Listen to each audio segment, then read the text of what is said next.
काव्या एक आइसक्रीम की दुकान से आइसक्रीम ऑर्डर कर रही थी। वो जहाँ खड़ी थी वहां से थोड़ी ही दूर रास्ते पर एक चमचमाती कार आकर रुकी। इस कार में से एक कपल बाहर आए जो पास के मॉल में जाने लगे। उस महिला की नज़र आइसक्रीम ले रही काव्या पर पड़ी। वो उसके पास गई और उसके कंधे पर हाथ रखकर बोली, अरे काव्या, तू कितने सालों के बाद मुलाकात हुई है।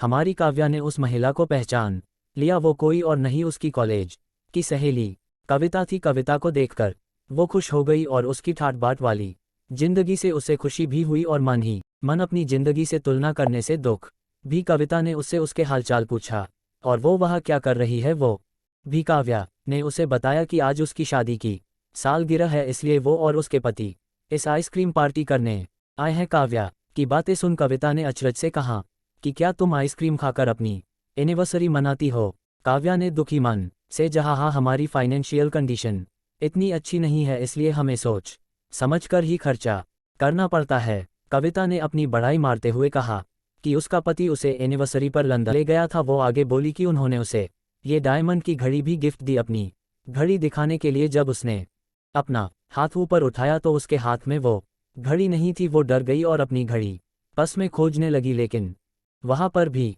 घड़ी नहीं थी। इसलिए उसने पास में खड़े अपने पति को घड़ी खो जाने की बात करी। तब उसका पति उस पर गुस्सा करने लगा और उसे और उसके माँ बाप को भला बुरा कहने लगा। फिर गुस्से में उसका पति घड़ी खोजने लिए कार की तरफ चला गया। काव्या ये सब हैरानी से देख रही थी। उसने कविता से पूछा कि उसका पति उसे कैसे बात करता है। कविता ने आंखों में आंसुओं के साथ कहा कि उसके ससुराल वाले रिश्तों से ज़्यादा पैसों से प्यार करते हैं। काव्या को कुछ दिन पहले की बात याद आई जब उससे नया मोबाइल गलती से टूट गया था। उसने डरते डरते अपने पति से बोला तो उसके पति ने स्माइल के साथ उसे समझाया कि डरती क्यों हो, मैं इसे रिपेयर करवा दूंगा। उसने आज जो कुछ देखा और महसूस किया था उसने उसे अपनी जिंदगी को पॉजिटिव दृष्टिकोण से देखना सिखा दिया।